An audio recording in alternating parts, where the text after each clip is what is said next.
Bismillahirrahmanirrahim. Assalamualaikum warahmatullahi wabarakatuh. Innal hamdalillah nahmaduhu wa nasta'inuhu wa nastaghfiruh wa na'udzu billahi min shururi anfusina wa min sayyiati a'malina man yahdihillahu fala mudilla lahu wa man yudlilhu fala hadiya lahu. Ashhadu an la ilaha illallah wahdahu la syarika lah wa ashhadu anna Muhammadan abduhu wa rasuluh. Allahumma salli wa sallim ala nabiyyina Muhammadin wa ala alihi wa ashabihi ajma'in. Segala puji bagi Allah Subhanahu wa taala yang telah mengaruniakan berbagai nikmat-Nya kepada tiap-tiap kita hingga di pagi hari ini kita dapat menunaikan kewajiban kita sebagai seorang muslim, sebagai seorang muslimah, yaitu melaksanakan sholatul fajr atau sholat subuh, yang mana dalam keadaan ini kita dapat melaksanakannya secara berjamaah. Sholawat serta salam marilah senantiasa kita curah limpahkan kepada baginda Nabi besar Muhammad sallallahu alaihi wasallam beserta keluarga, sahabat dan pengikut-pengikutnya termasuk kita semua. Amin amin ya rabbal alamin. Ma'asyiral muslimin rahimani wa rahimakumullah. Pada pertemuan kali ini tema kajian kita adalah tentang adabul khala' atau fi qada'il hajati wa adabiha, atau adabul istitabah, yaitu adab buang hajat. Kalau pada pertemuan sebelumnya kita telah mengkaji tentang air, yang mana air itu merupakan wasilah di dalam bersuci. Lalu kemudian setelah itu kita juga sudah mengkaji tentang babul aniyah, bab tentang bejana, yang mana bejana ini merupakan wasailit taharah, adalah wasilah di mana air itu diletakkan untuk bersuci. Maka pada bab yang selanjutnya, yaitu bab yang ketiga dari pembahasan silsilah kitab Al-Fiqhul Miyassar, maka kita masuk kepada bab qada'ul hajati wa adabuha, yaitu bab tentang buang hajat dan adab-adabnya. Bab ini adalah bab yang penting untuk dipelajari oleh setiap muslim, dikarenakan menjaga kesucian diri dari najis ini merupakan salah satu syarat dari syarat-syarat sahnya sholat seseorang muslim. Ketika hal ini tidak sempurna dilakukan oleh seorang muslim, maka yang terjadi adalah sholatnya tidak sah. Yang terjadi sholatnya tidak sah. Maka oleh karenanya Nabi sallallahu alaihi wasallam mengajarkan tentang perihal ini, dan tentunya hal ini menunjukkan akan kesempurnaan agama kita. Jadi agama Islam ini adalah agama yang menyeluruh. Agama Islam ini adalah agama yang memberikan aturan, tuntunan, bahkan fi babil khira'ah, sampai pada bab buang hajat ada tuntunannya dari Nabi sallallahu alaihi wasallam. Ini sempurnanya agama kita itu sampai pada derajat itu, ahibatil kiram. Apalagi urusan-urusan besar, bagaimana membangun rumah tangga, lalu kemudian bagaimana berbuat baik kepada sesama, bagaimana hidup bernegara, itu terdapat tuntunan-tuntunan dari baginda Nabi sallallahu alaihi wasallam. Maka kembali kepada pembahasan materi kita di kesempatan pagi hari yang berbahagia ini. Bab ini adalah bab yang penting untuk dipelajari oleh setiap muslim. Bab ini adalah bab yang penting untuk dipelajari oleh setiap muslim, karena memang ini merupakan syarat sah daripada amalan ibadah sholat seseorang. Oleh karenanya Nabi sallallahu alaihi wasallam di dalam riwayat Al-Imam Al-Bukhari dan Al-Imam Muslim dalam hadisnya Abdullah bin Abbas itu, ketika Nabi sallallahu alaihi wasallam pernah berjalan bersama para sahabat-sahabatnya, yang mana lalu kemudian Nabi melewati dua kuburan. Lalu kemudian Nabi sallallahu alaihi wasallam bersabda kepada para sahabat-sahabatnya, innahuma la yu'adzabani wa ma yu'adzabani fi kabirin. Sesungguhnya dua orang yang berada di kuburan ini, kata Nabi, mereka keduanya sedang disiksa oleh Allah Subhanahu wa taala. Dan keduanya disiksa oleh Allah bukan karena dosa-dosa yang sulit untuk ditinggalkan. Seharusnya dosa itu adalah dosa yang mudah untuk ditinggalkan, kata Nabi sallallahu alaihi wasallam. Akan tetapi mereka tidak meninggalkannya hingga mereka disiksa oleh Allah di alam kubur mereka. Lalu kemudian Nabi sallallahu alaihi wasallam menjelaskan, amma ahaduhuma kana yamshi bin namimah. Kalau orang yang pertama dari dua orang yang berada di kuburan ini, di dalam kehidupan dunianya ia senantiasa mengadu domba. Ya, dia jalan ke sana kemari untuk mengadu domba antar umat manusia. Maka dia disiksa oleh Allah Subhanahu wa taala. La yadkhulul jannata namam. Tidak akan masuk ke dalam surganya Allah orang yang suka mengadu domba. Lalu kemudian wa ammal akhar, sementara orang yang kedua, kata Nabi sallallahu alaihi wasallam, kana la yastatir wa fi riwayah la yastabri minal bauli. Orang yang kedua, kata Nabi sallallahu alaihi wasallam, adalah orang yang kalau buang air kecil itu tidak mensucikannya dengan sempurna. Tidak mensucikan dirinya dengan sempurna dari najis tersebut. Nah, maka hal ini menjadikan dia disiksa oleh Allah Subhanahu wa taala. Maka oleh karenanya di dalam hadis Nabi sallallahu alaihi wasallam yang lain, Nabi sallallahu alaihi wasallam sampaikan, inna amata azabil qabri kanat fil baul. Rata-rata orang disiksa oleh Allah Subhanahu wa taala di alam kuburnya itu dikarenakan permasalahan kencing. Rata-rata orang disiksa oleh Allah di alam kuburnya itu dikarenakan perkara kencing. Nah, maka dari sini ahibatil kiram kita dapat menyimpulkan bahwa mempelajari bab tentang adabul khala, adabul istitabah atau adabu qada'il hajah, bab tentang buang hajat ini merupakan bab penting untuk dipelajari oleh seorang muslim. Sepele, ya, sepele, akan tetapi ia memiliki banyak pengaruh. Pengaruhnya pada keabsahan salatnya, pengaruhnya pada keselamatan dia di dalam kehidupan akhirat nanti di alam kuburnya, karena memang Nabi sallallahu alaihi wasallam menyampaikan, inna ammata azabil qabri fil baul. Rata-rata orang disiksa oleh Allah Subhanahu wa taala di kuburnya adalah dikarenakan permasalahan kencing. Nah, maka saudara-saudara sekalian yang dimuliakan oleh Allah Subhanahu wa taala, qala al-muallif rahimahumullah, para penulis menyampaikan di dalam kitab Al-Fiqhul Muyassar adalah tentang definisi istinja dan istijmar. Al-istinja wal istijmar wa qiyamu ahadihima maqam al-akhar. Ya, istinja, istijmar, lalu kemudian amalan satu dengan yang lain yang dapat mewakili antara keduanya, antara istijmar, istinja dan istijmar. Al-istinja izalatul khariji minas sabilaini bil ma. Di sini kita sebutkan istinja itu memiliki makna membersihkan kotoran yang keluar dari kubul dan dubur dengan menggunakan air. Ini namanya istinja. Nah, itu ya. Jadi sekali lagi, istinja itu adalah membersihkan kotoran yang keluar dari kubul dan dubur dengan menggunakan air. Maka kalau yang digunakan air, hibatul kiram azan wa azakumullah, nah maka ini dinamakan dengan al-istinja, dinamakan dengan al-istinja. Yang lalu kemudian wal istijmar, kalau istijmar itu adalah mashuhu bi tahirin mubahin mungkin kal hajari wa nahwih. Kalau istijmar itu adalah mengusap kubul dan dubur dengan menggunakan benda suci yang mubah. Benda suci maksudnya ini bukan sesuatu yang najis, mubah artinya memang bukan milik orang lain, ya. Dan dapat membersihkan mungkin, dan benda-benda tersebut itu dapat digunakan untuk membersihkan seperti halnya batu dan selainnya, seperti halnya batu dan selainnya. Nah, maka bapak-bapak, ibu-ibu yang dimuliakan oleh Allah Subhanahu wa taala, ini adalah dua tata cara bersuci yang diajarkan oleh Nabi kita Nabi Muhammad sallallahu alaihi wasallam. Ada istinja, yaitu membersihkan kotoran yang keluar dari kubul dan dubur dengan menggunakan air, dan ini yang lebih sering dilakukan oleh masyarakat kita, masyarakat Indonesia.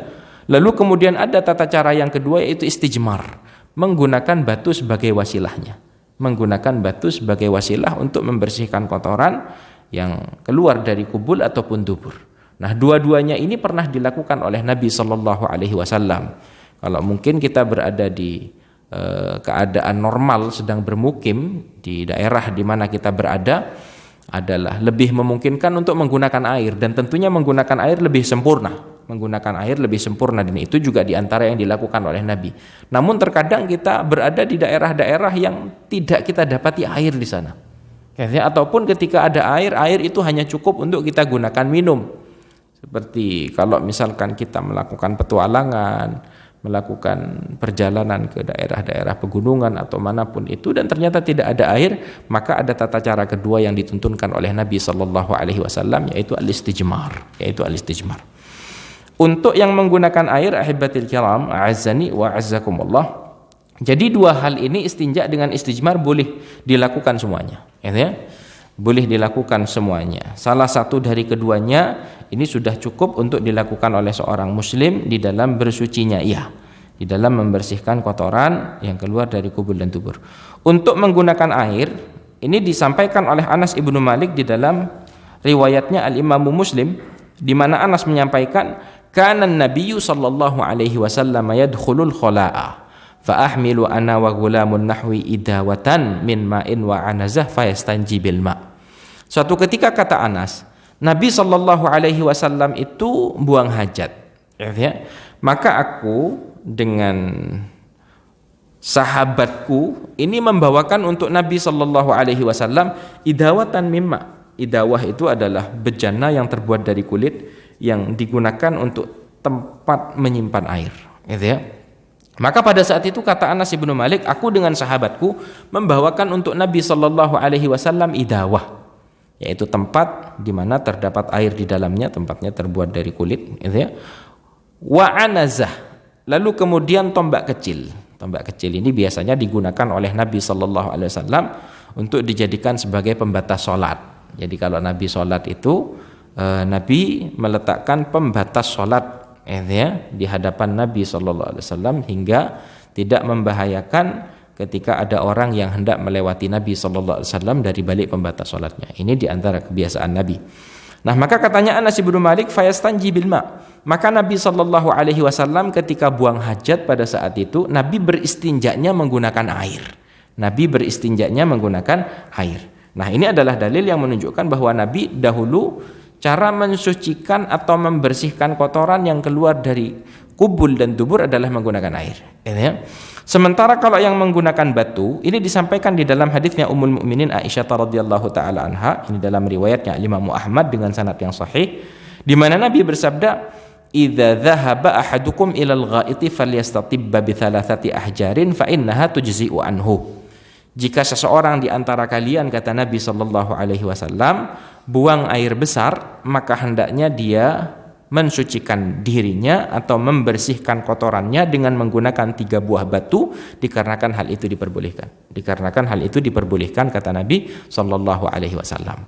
Nah, maka di antara para ulama, bahkan kebanyakan para ulama berpendapat bahwasanya al-jam'u bainahuma afdal, menjamak antara keduanya, istijmar dengan istinja ini lebih utama. Jadi setelah menggunakan batu lalu kemudian menggunakan air. Meskipun ada di antara para ulama yang lain menyampaikan untuk hendaknya seorang muslim cukup menggunakan salah satunya. Kalau misalkan ada air, maka air yang lebih utama. Kalau misalkan ternyata tidak ada air, maka hendaknya menggunakan batu dengan tanpa harus menjamak keduanya, dikhawatirkan terjatuh ke dalam berlebihan di dalam beragama. Nah, maka ini kesimpulannya, ahibatil kiram, a'azzani wa a'azzakumullah. Lalu kemudian pada poin yang ketiga, yang A itu, istijmar dapat dilakukan dengan menggunakan benda yang suci, bukan benda yang najis. Seperti kotoran hewan yang sudah kering, ini kan najis. Istijmar dapat dilakukan dengan menggunakan benda suci, mubah, yang dapat membersihkan, seperti batu atau yang lain, seperti tisu, daun, kayu, dan yang lainnya.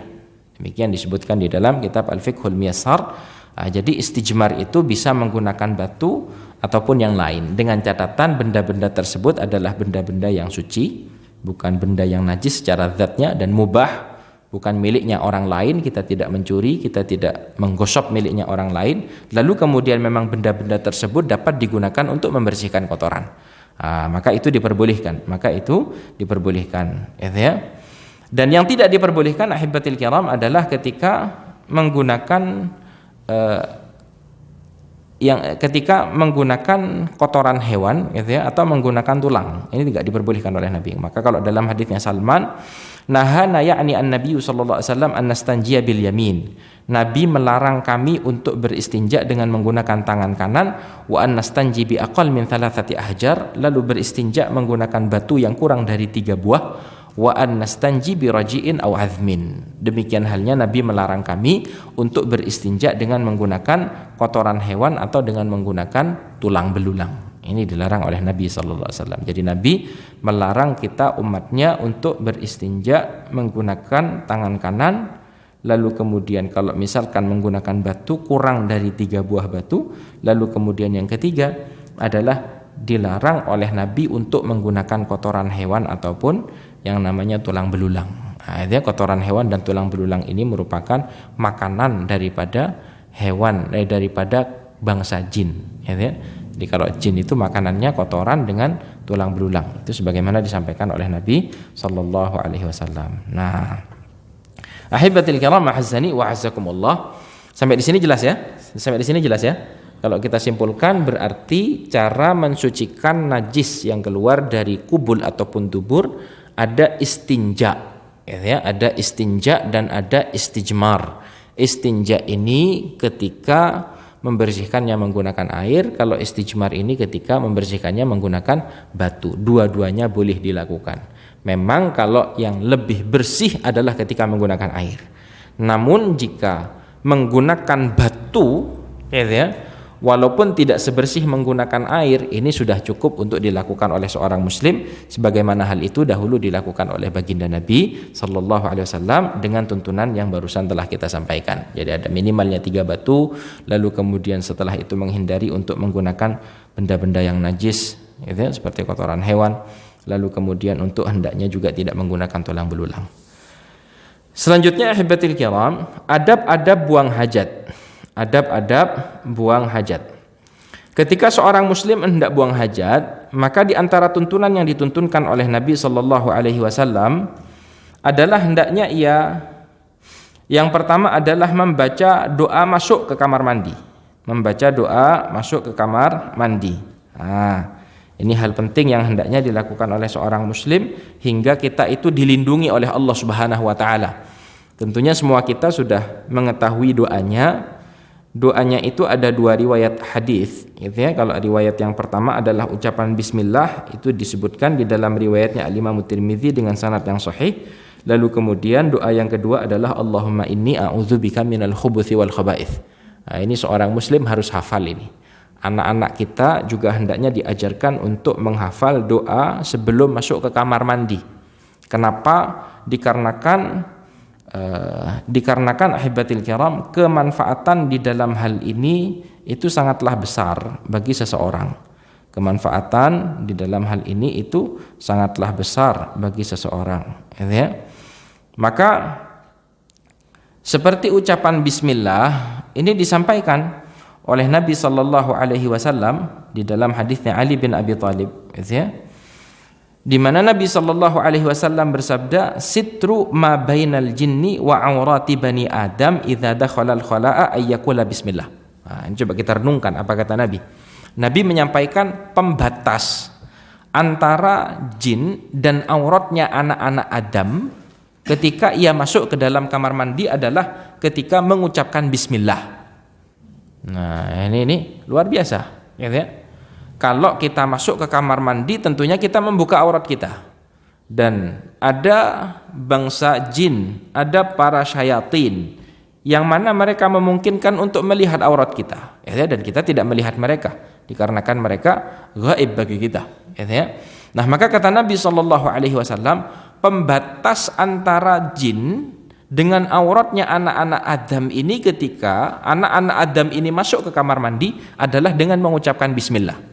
Sebelum masuk kamar mandi kita mengucapkan bismillah saja, maka ketika kita berada di dalam kamar mandi itu jin itu sudah tidak dapat melihat aurat kita.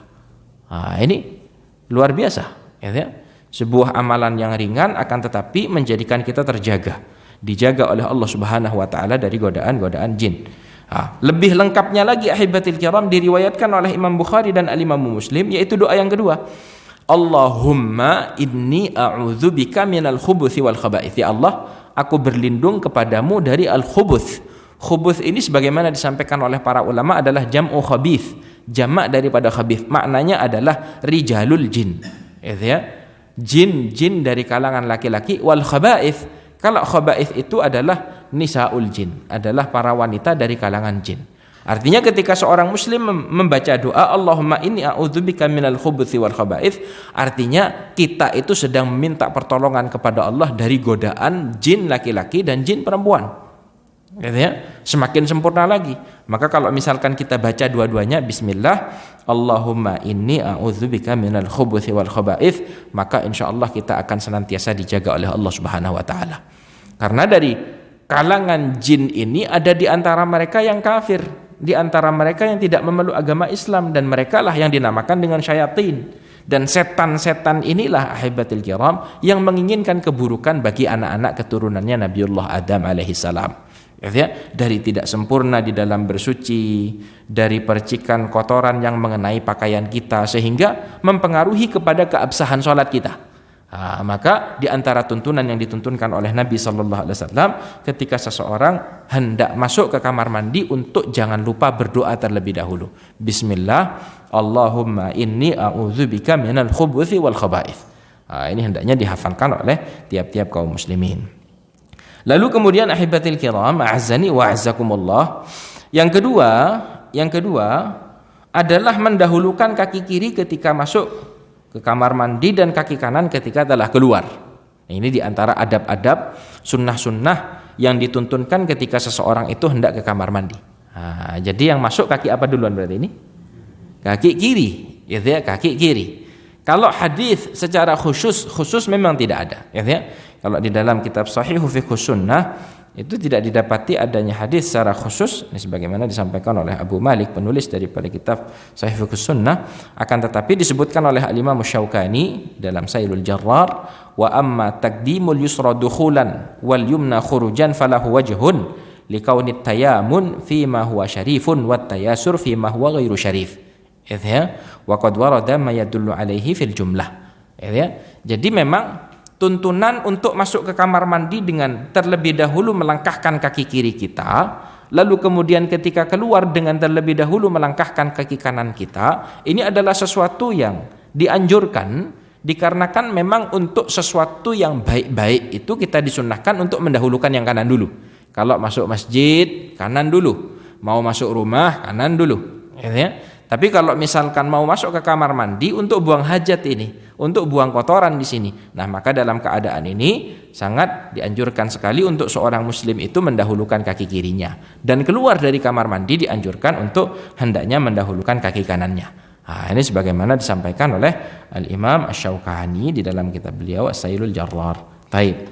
Saudara-saudara sekalian yang dimuliakan oleh Allah Subhanahu wa taala, yang ketiga, jika dilakukan di ruang terbuka seperti hutan, gunung, kebun, dan seterusnya ketika kita hendak buang hajat, maka yang hendaknya dilakukan oleh tiap-tiap kita adalah menjauh dari pandangan manusia.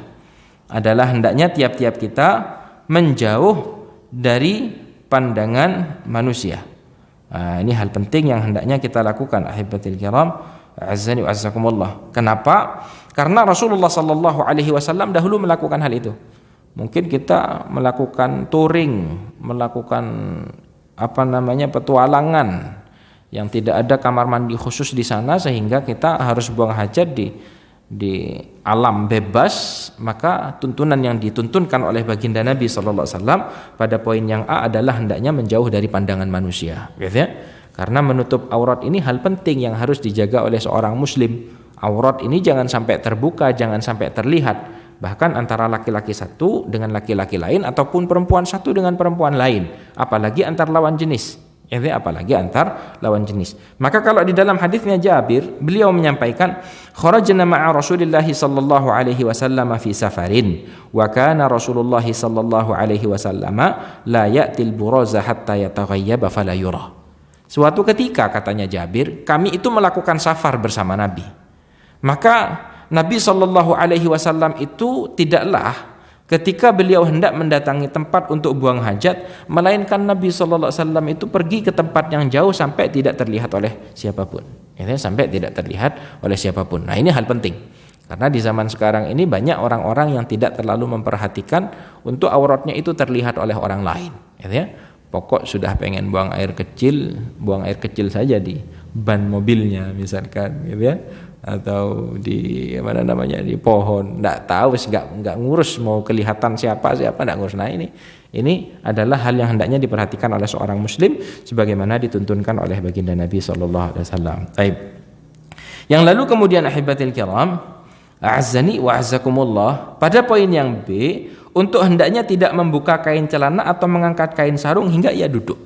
Nah, ini dari saking tuntunan di dalam Islam di dalam menutupi aurat. Maka kalau disampaikan oleh Abdullah bin Umar radhiyallahu taala anhuma di dalam riwayatnya Imam Abu Dawud dengan sanad yang sahih, annan nabiyya sallallahu alaihi wasallam kana idza arada al-hajata la yarfa'u thawbahu hatta yadnwa minal ardi. Nabi itu, katanya Abdullah bin Umar, ketika hendak buang hajat, Nabi itu tidak mengangkat pakaiannya sampai Nabi itu sudah duduk, gitu ya. Sampai Nabi itu sudah tidak terlihat oleh orang lain, jadi nggak dalam keadaan berdiri, dalam keadaan duduk, baru kemudian Nabi sallallahu alaihi wasallam mengangkat pakaiannya. Ini dari saking jaganya Nabi Muhammad untuk auratnya itu tidak terlihat. Nah, maka ini adalah hal kedua yang dapat kita lakukan. Lalu kemudian pada poin yang C, ahibatil kiram, kalau misalkan kita berada di tanah lapang, berada di alam terbuka, maka di antara tuntunan yang dituntunkan oleh Nabi sallallahu alaihi wasallam tidak menghadap ke arah kiblat atau membelakanginya. Jadi kalau buang hajat tidak menghadap ke arah kiblat ataupun membelakanginya. Nah, ini dihindari, gitu ya. Dikarenakan Nabi sallallahu alaihi wasallam menyampaikan, idza ataitumul ghaita fala tastakbilul kiblata wala tastadbiruha walakin syarriku aw gharibu. Jika kalian buang hajat, kata Nabi, maka jangan menghadap ke arah kiblat dan jangan juga membelakangi kiblat, kata Nabi SAW. Karena Nabi berada di kota Madinah Munawwarah pada saat itu, akan tetapi hendaknya menghadap ke arah timur atau barat. Kalau kita yang berada di Indonesia, hendaknya menghadap ke utara atau selatan. Jangan menghadap ke arah kiblat ataupun membelakangi kiblat. Ini tuntunan yang dituntunkan oleh Nabi SAW. Gitu ya. Meskipun ahibatil kiram a'azzani wa a'azzakumullah, terdapat di dalam hadisnya Abdullah bin Umar, di mana Abdullah bin Umar annahu ra'a Rasulullah sallallahu alaihi wasallam yabulu fi baitihi mustaqbil asy-Syam mustadbiral Ka'bah. Jadi Abdullah bin Umar ini pernah mendapati Nabi ketika berada di rumahnya, ketika buang air kecil, Nabi itu membelakangi kiblat, ya, dan menghadap ke arah negeri Syam. Ini katanya Abdullah bin Umar. Yang maka lalu kemudian oleh para ulama disimpulkan, larangan Nabi untuk seorang muslim buang hajat menghadap ke arah kiblat ataupun membelakanginya ini ketika seseorang berada di tempat yang terbuka, di alam lepas. Ini oleh Nabi dilarang untuk menghadap ke arah kiblat atau membelakanginya. Namun kalau misalkan dia berada di satu tempat yang tertutup, maka diperbolehkan, tidak sampai pada derajat yang dilarang oleh Nabi sallallahu alaihi wasallam. Maka di sini ahibatul kiram adalah hal penting. Maka oleh karenanya kalau kita perhatikan, alhamdulillahnya itu sudah tersosialisasikan dengan baik. Kamar mandi di negeri di mana kita berada itu kalau dibangun mesti kalau hadap arah utara selatan, gitu Bang Nabil ya. Jadi nggak ada yang menghadap ke arah kiblat ataupun yang membelakangi kiblat. Jadi sudah tersosialisasikan dengan baik, gitu ya. Meskipun seperti tadi kalau dalam hadisnya Abdullah bin Umar, kalau berada di kamar mandi yang tertutup boleh-boleh saja, namun lebih utama untuk hendaknya tidak menghadap ke arah kiblat ataupun membelakanginya. Nah, maka saudara-saudara sekalian yang dimuliakan oleh Allah, ini di antara tuntunan yang dituntunkan oleh Nabi SAW. Pada poin yang D, jika menggunakan batu di dalam beristinja, hendaknya mengusap dengan 3 buah batu sebanyak 3 kali dan tidak boleh menggunakan kotoran hewan dan tulang, seperti yang kita sampaikan. Lalu kemudian yang terakhir adalah membaca doa keluar kamar mandi. Itu apa doanya? Ghufranak, ya Allah, aku memohon ampunanmu. Nah, maka ini adalah di antara adab-adab yang hendaknya kita jaga ketika seorang muslim itu masuk ke kamar mandi. Semoga Allah Subhanahu wa taala memudahkan kita untuk senantiasa dapat menjaga kesucian diri kita. Yang C, larangan-larangan di dalam buang hajat. Ya. Di antara larangan-larangan yang dilarang oleh Nabi sallallahu alaihi wasallam, yang pertama adalah buang air kecil pada air yang menggenang. Ini sesuatu yang dilarang oleh Nabi sallallahu alaihi wasallam. Sebagaimana disampaikan di dalam hadisnya Jabir, Nabi bersabda dalam riwayat Muslim, annahu naha 'anil bauli fil ma'ir rakid. Sesungguhnya Nabi sallallahu alaihi wasallam itu melarang umatnya untuk kencing di air yang menggenang. Melarang umatnya untuk kencing di air yang menggenang, gitu ya. Berarti termasuk juga kalau di kolam renang. Gitu ya. Kalau di kolam renang ini kan menggenang hibatil kiram. Siapa yang kalau di kolam renang biasa buang air kecil? Biasa aja ya. Nah, maka ini sesuatu yang hendaknya dihindari. Meskipun kalau kolam renang itu kan airnya kan banyak, gitu ya. Dan kita pernah sampaikan air itu kalau sudah mencapai 2 kullah atau lebih, lalu kemudian terkena najis dan tidak merubah sifat air, maka tidak terpengaruh air itu tetap suci. Gitu ya. Namun diantara memang yang dilarang oleh Nabi SAW untuk hendaknya seorang muslim itu tidak kencing di air yang menggenang. Tidak kencing di air yang menggenang dikarenakan hal itu dapat membawa keburukan kepada kaum muslimin. Lalu kemudian yang kedua, diantara larangan-larangan Nabi SAW adalah menyentuh kemaluan dengan tangan kanan di saat buang air kecil. Gitu ya. Ini dilarang oleh Nabi SAW. Ya, jadi Nabi bersabda, "Idza bala ahadukum fala ya'khudhanna dzakarahu bi yaminihi wa la yastanji bi yaminihi." Jika seseorang di antara kalian buang air kecil, maka jangan menyentuh kemaluannya dengan menggunakan tangan kanan ataupun membersihkan kotoran dengan menggunakan tangan kanan, kata Nabi sallallahu alaihi wasallam. Karena memang tangan kanan ini diciptakan oleh Allah Subhanahu wa taala untuk sesuatu yang mulia, untuk makan, berjabat tangan, ya, untuk menulis, untuk hal-hal yang mulia. Sementara yang sifatnya membersihkan kotoran, itu tuntunan di dalam syariat Nabi kita, Nabi Muhammad SAW, itu adalah hendaknya menggunakan tangan kiri. Maka oleh karenanya Nabi SAW dalam riwayat Bukhari dan Muslim, Nabi melarang umatnya ketika buang air kecil menggunakan tangan kanannya, dilarang. Ataupun ketika cebok, itu menggunakan tangan kanannya, ini sesuatu yang dilarang oleh baginda Nabi SAW. Yang ketiga, ahibatil kiram, buang air besar atau buang air kecil di tempat-tempat umum. Ini hendaknya dihindari oleh seorang muslim.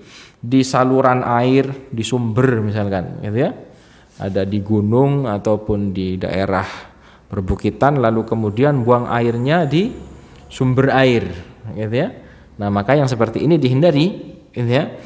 Atau di tempat berteduh, gitu ya, di tempat berteduh, atau di pekuburan kaum muslimin. Ini adalah sesuatu yang dilarang oleh baginda Nabi sallallahu alaihi wasallam. Nabi di dalam riwayatnya Imam Abu Dawud menyampaikan, ittaqu al-mala'ina tsalath. Jauhilah 3 laknat, kata Nabi Muhammad sallallahu alaihi wasallam. Yang pertama adalah al-burazu fil mawarid, buang air besar di sumber air.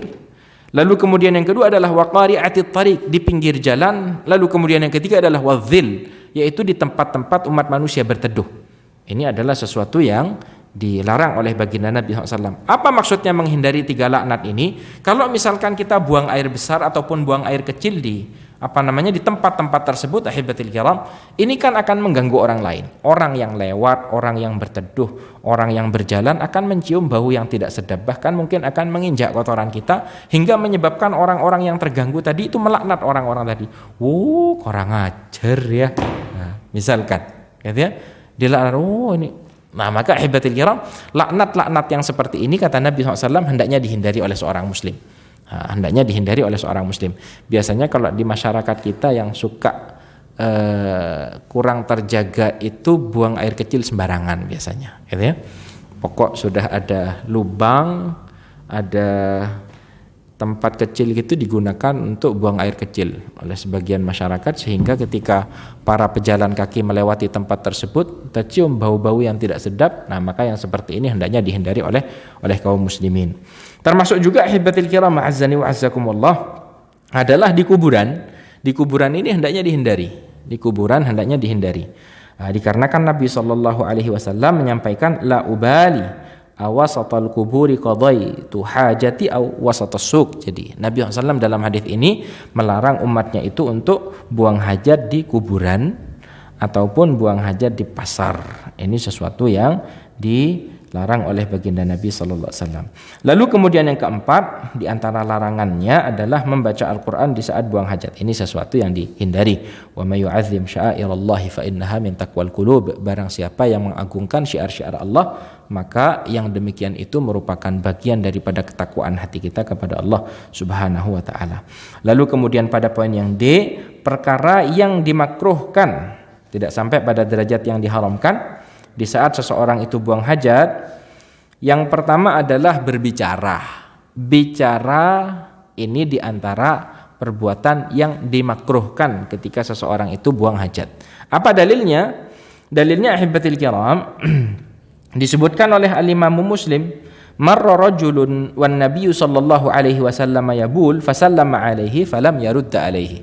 Satu ketika ada salah satu sahabat Nabi yang berjalan melewati Nabi, yang mana pada saat itu Nabi sallallahu alaihi wasallam sedang buang air kecil, lalu kemudian mengucapkan salam kepada Nabi dan Nabi sallallahu alaihi wasallam tidak menjawab ucapan salamnya. Nabi sallallahu alaihi wasallam tidak menjawab ucapan salamnya.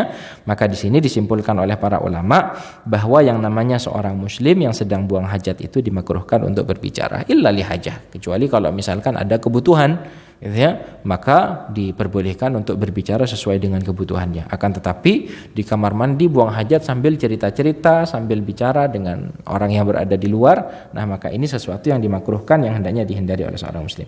Yang kedua adalah menghadap ke arah angin di saat buang air kecil. Ini sesuatu yang hendaknya dihindari, gitu ya, dikarenakan hal itu dapat menjadikan najis buang air kecil tadi, kencingnya tadi mengenai sebagian pakaian kita sehingga menjadikan pakaian kita itu menjadi najis. Lalu kemudian yang ketiga ahibatil kiram adalah buang air kecil ataupun air besar di lubang-lubang. Misalkan kita berada di sungai ataupun di tempat-tempat alam lepas, maka di antara yang dilarang oleh Nabi adalah untuk buang hajat itu di lubang-lubang. Karena di dalam hadisnya Qatadah dari Abdullah ibnu Sirjis, dalam riwayatnya Imam Abu Dawud dengan sanad yang sahih, annan nabiyya, kata Abdullah bin Sirjis, naha ayyubala fil juhar. Nabi itu melarang umatnya untuk buang air kecil di lubang-lubang. Maka ditanyakan kepada Qatadah yang meriwayatkan hadis ini, fama balul juhar, kenapa kok dilarang untuk buang air kecil di lubang?